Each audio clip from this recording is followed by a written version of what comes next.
Oi, oi, pessoal do sexto ano, tudo bem com vocês? Espero que esteja tudo tranquilo, tudo certo. Gente, mediante a tudo que vem acontecendo no mundo,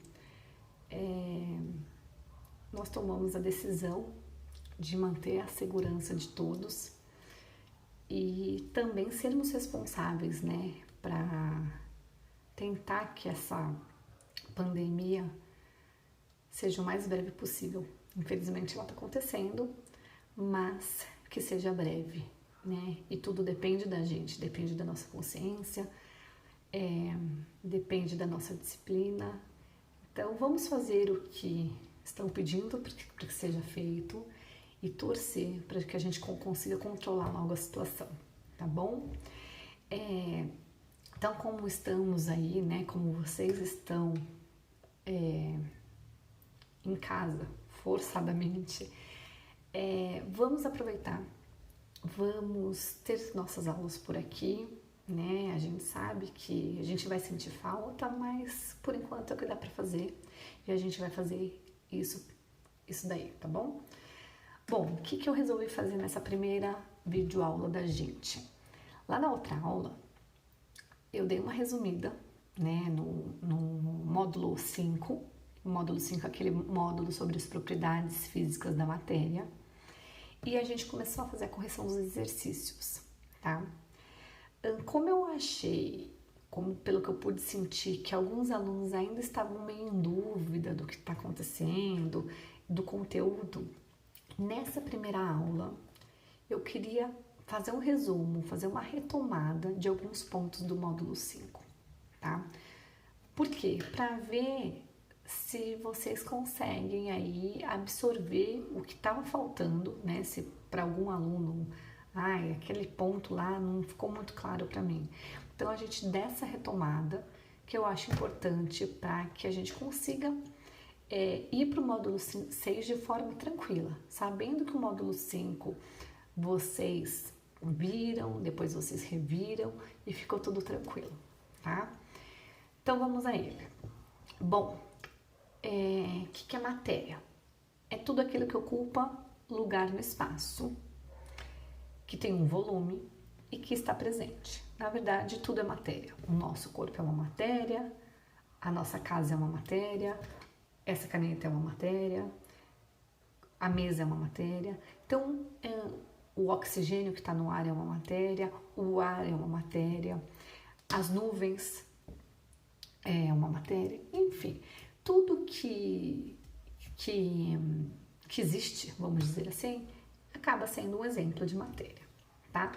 Essas matérias, elas podem estar em 3 estados. Quais são eles? Estado sólido, líquido ou gasoso.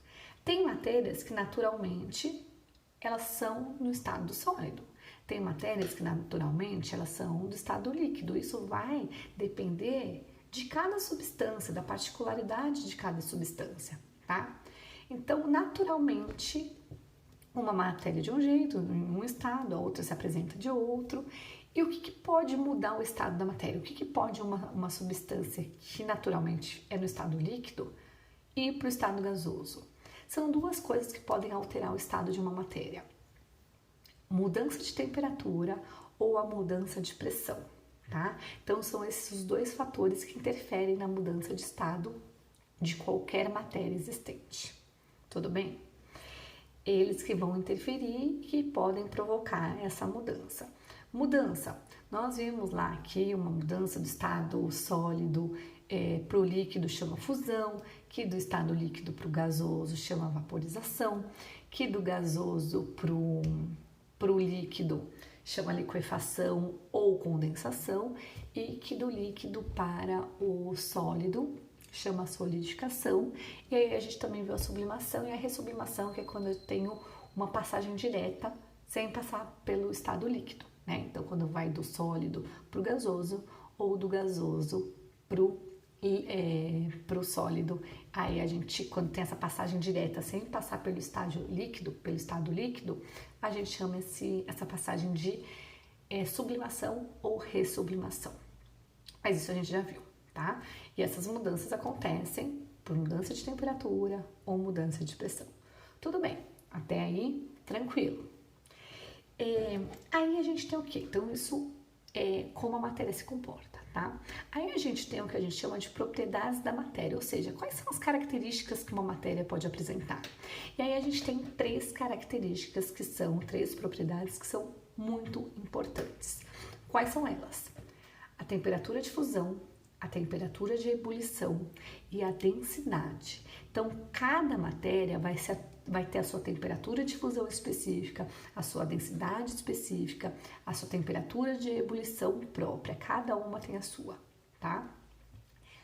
Vamos lembrar o que é uma temperatura de fusão. Temperatura de fusão é a temperatura que uma matéria precisa atingir para que aconteça a mudança do estado sólido para o estado líquido. Essa é a temperatura de fusão, tá? Então, quando ela chega a uma determinada temperatura, ela começa a deixar de ser sólida e começa a ir para o estado líquido. Essa passagem, durante esse período aí de passagem, isso a gente chama de temperatura de fusão. O que é uma temperatura de ebulição? É a temperatura que uma matéria precisa atingir para acontecer a passagem do estado líquido para o estado gasoso, tá? Aí a temperatura de ebulição. Cada uma tem a sua, cada substância tem a sua? Sim. E a gente cita sempre a água porque eu acho que a água é tão fácil a gente entender, né? Porque faz parte do nosso cotidiano, então é muito fácil. Temperatura de fusão da água, 0 graus, tá? É a 0 graus que começa o gelo a derreter. Temperatura de ebulição da água, 100 graus Celsius. Tanto a difusão quanto a temperatura de ebulição, esses valores que eu tô dando, de 0 graus e 100 graus, se a pressão continuar a mesma, se não houver alteração de pressão, tá? Então, levando em consideração lá que a pressão é a pressão atmosférica, certo?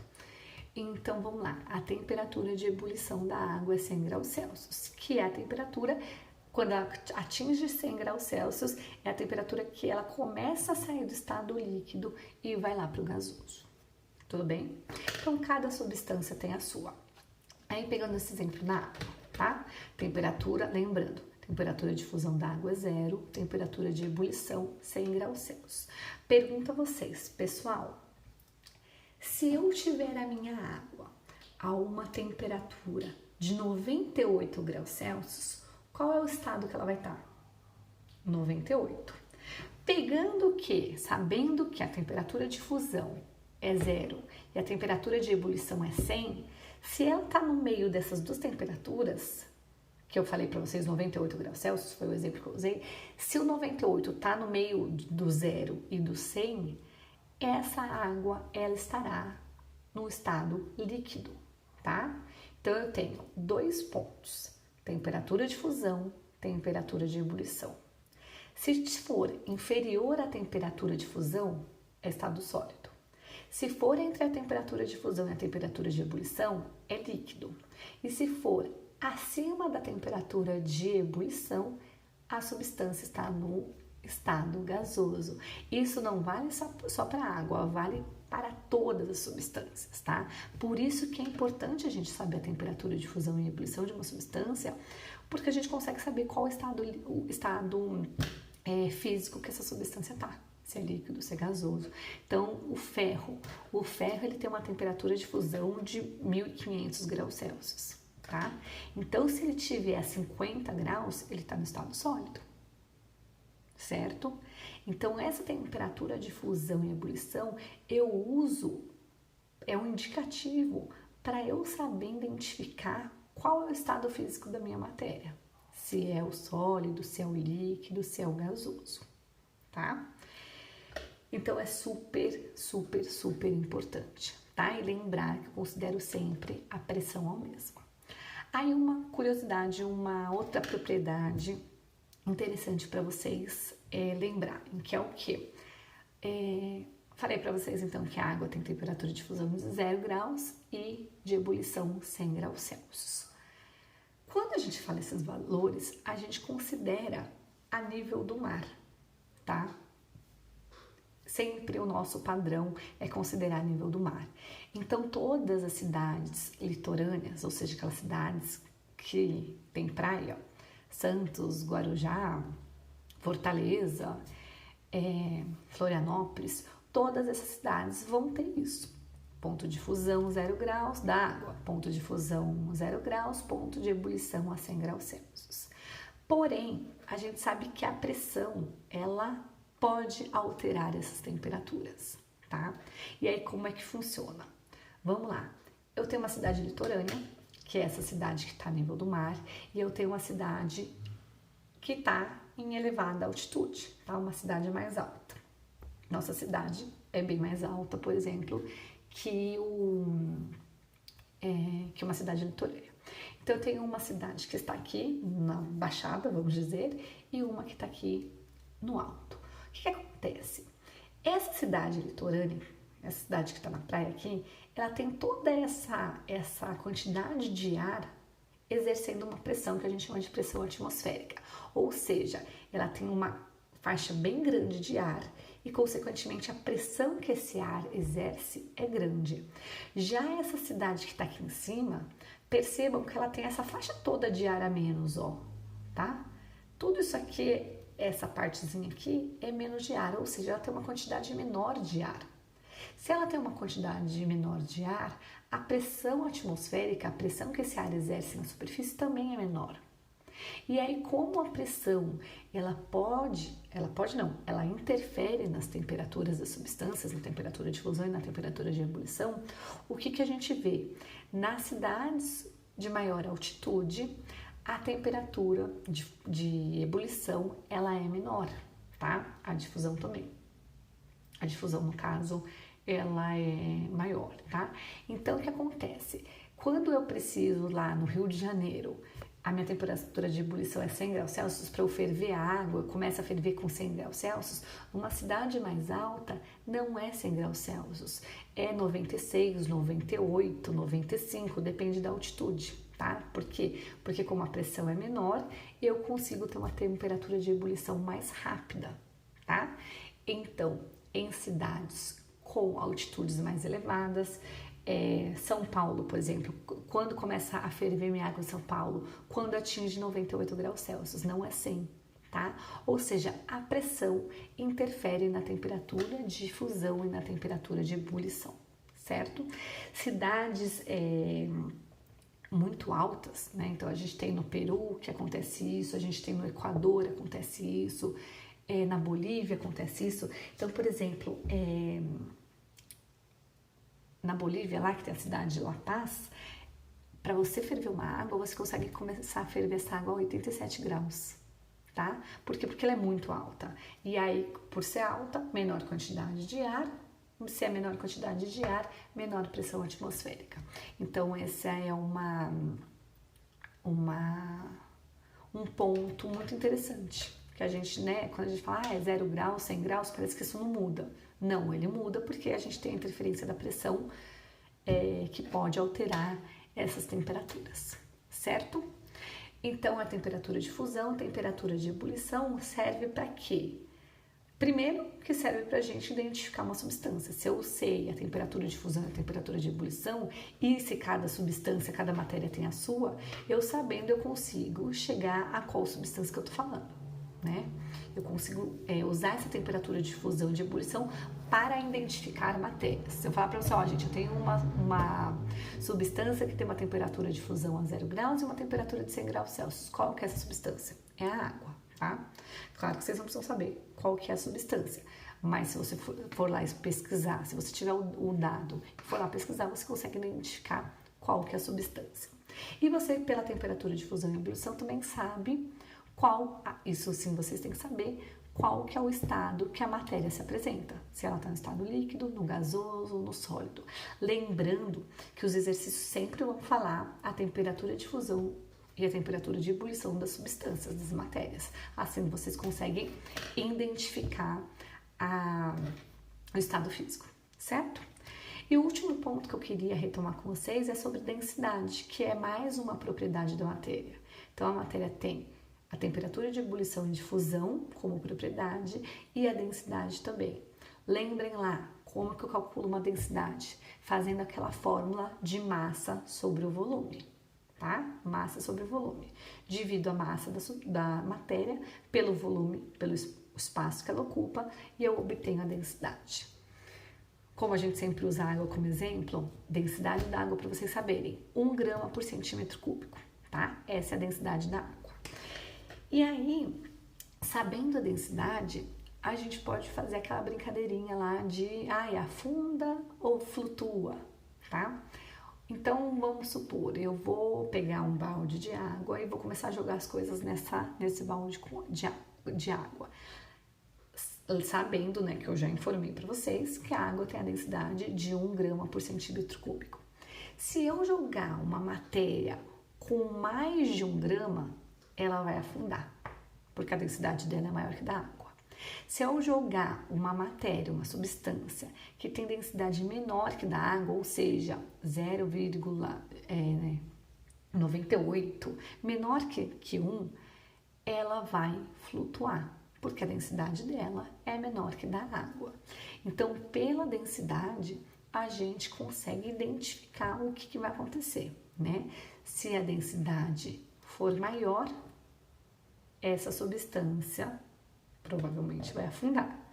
Se a densidade for menor, que eu tô falando da água porque é o exemplo que eu tô usando, mas isso vale para qualquer substância, tá? Se a densidade for menor, ela flutua. Então, posso dar, sei lá, qualquer exemplo. Eu vou trabalhar com cloro.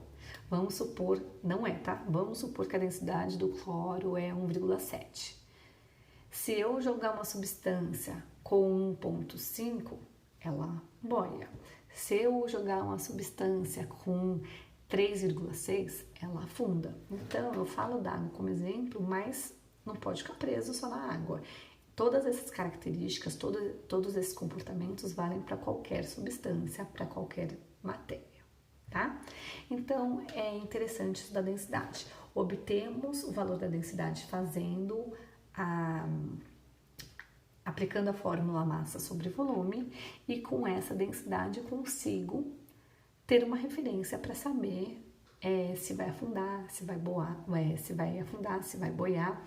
Enfim, eu consigo ter essa informação sabendo da densidade. Lembrar também que cada substância tem a sua própria densidade. E em todos os exercícios, se estiver perguntando de temperatura de fusão e ebulição, vai citar a específica de cada substância e a densidade também vai ser dita, tá? Então, vocês não precisam decorar, não precisa calcular nada disso. Só precisa saber como a gente calcula uma densidade fazendo a fórmula massa sobre volume, mas vocês não vão ter questões para fazer esse cálculo, tá? E se for fazer algum exercício que pergunte a densidade, pode lá usar a calculadora. Põe lá, joga lá a massa da substância sobre o volume, porque se não dá a densidade, dá a massa e o volume, tá? Aí é só calcular. Muito bem, então esse é o módulo 5, né? Fizemos uma revisão. Agora, gente, nós finalizamos esse módulo, né? Não temos mais o que falar sobre ele. Agora eu acho que deu para absorver tudo, para adquirir esse conhecimento. O que eu peço para vocês? Lá na outra aula, eu dei o visto das atividades da apostila. Tem alguns alunos que não fizeram, tem outros alunos que fizeram bem mais ou menos, tá? Tenho certeza que quem fez mais ou menos sabe que fez mais ou menos, né? O que eu queria pedir para vocês? Gente, aproveitem esse tempo que vocês têm, agora um tempo mais livre, organizem isso, tá? Eu fiz, mas não sei se eu fiz certo, refaçam. Faz de novo, tenta fazer levando super a sério, porque, gente, é fazendo exercício que vocês conseguem entender se vocês entenderam ou não. Se vocês conseguem ver se vocês entenderam ou não a matéria. Então, o que eu quero? Para os que não fizeram, façam as atividades do módulo 5. Para os que fizeram novamente, para os que fizeram mais ou menos, refaçam. E quem quer estudar de novo, faz de novo. Mesmo que ele fale, eu acho que eu fiz bem, faz de novo, tá? Nem que seja para ler só e ler a resposta, faz de novo. Em relação aos outros conteúdos, né, os outros módulos, também quem tiver atrasado, gente, faça lá a atividade do módulo 4, do módulo 3. Quem não tiver feito alguma atividade da apostila que foi pedida, né, que foi solicitada, claro, façam. Outra coisa, para aqueles que estão com o caderno desatualizado, que eu sei que tem vários, né? Porque enquanto eu tô escrevendo lá na lousa, fica conversando e não dá tempo de copiar.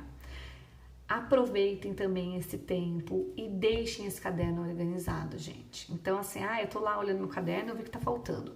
Pede pro amigo lá que sabe que geralmente tem as coisas em dia, pede uma foto, pede para ele passar para você e faça, deixem esse caderno organizado. Por quê, gente?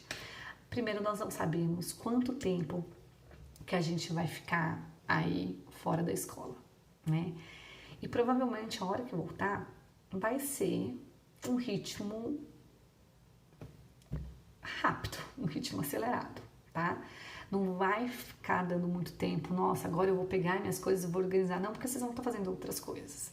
Então aproveitem esse tempo para vocês estudarem, para vocês lerem a apostila, ver se entendeu, organizem o caderno, organizem as lições. A aula de hoje tem aí, não esqueçam de fazer o plural, tá? As questões do plural, aquelas 6 questões que vocês já estão acostumadas. Façam, porque mesmo tendo sua aula assim, virtualmente, né? A gente tá contando, tá valendo nota, tá? Então as atividades do maestro lá do plural estão valendo normalmente. Façam essas atividades. E outra coisa, professora, fui lá ler no módulo 4, sei lá, fui ler o módulo 1, não tô sabendo isso direito. Gente, por mais que nós estejamos aí distantes, né, distantes da sala de aula, vocês têm o CLESEP, então podem entrar em contato comigo. Às vezes vocês fizeram uma questão, vocês não sabem se está certo, vocês querem muito saber. Perguntem que eu mando a resposta.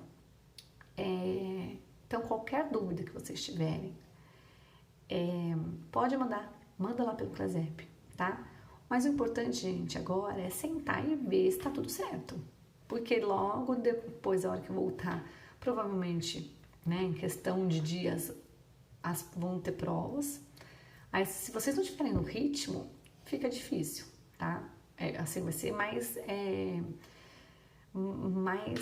cruel, vai ser mais difícil para vocês. Então, mantenham esse ritmo, mantenham o ritmo de estudos, não só com a minha disciplina, com todos os professores. Estabeleçam aí uma agenda, um cronograma. Hoje eu vou ver essas aulas, vou fazer atividade disso, amanhã eu vou pôr os cadernos de tal disciplina em ordem. Então se organizem, tá? Não estou entendendo. Pega a apostila, lê de novo, refaçam as questões lá do plural, tá? Lá do módulo 1, para ver se vocês ainda lembram. Gente, quanto tempo faz que a gente já teve o módulo 1? Faz muito tempo. Então é bom que vocês fiquem sempre retomando, sempre revisando, porque a hora que voltar, não vai virar aquela agonia, tá bom? Então, tô à disposição de vocês. Mandem as coisas pelo CLESEP, quem precisar, tá bom? Não esqueçam aí do plural do maestro. Próxima semana começaremos o módulo 6, um módulo bem tranquilo, gostoso, acho que um módulo mais leve, um módulo bem sossegado. Então a gente começa o módulo 6 na semana que vem, não sei se a gente vai conseguir terminar, mas a gente vai dar um bom seguimento a ele. E é isso, tá? Fiquem em dia com as coisas. E olha, juízo, agora a gente tem que ser, nós temos que mostrar que nós somos cidadãos conscientes e principalmente responsáveis, tá? Agora é hora de ter juízo, de cuidar da gente e principalmente cuidar do próximo, tá joia? Esperamos que tudo passe muito rápido, né? Sem grandes perdas, perda a gente vai ter, né? Perda financeira, perda de vidas, mas que seja de forma mais leve, né? Do que as previsões aí indicam, tá bom? Um beijo grande, cuidem-se, até breve. Tchau, tchau para vocês.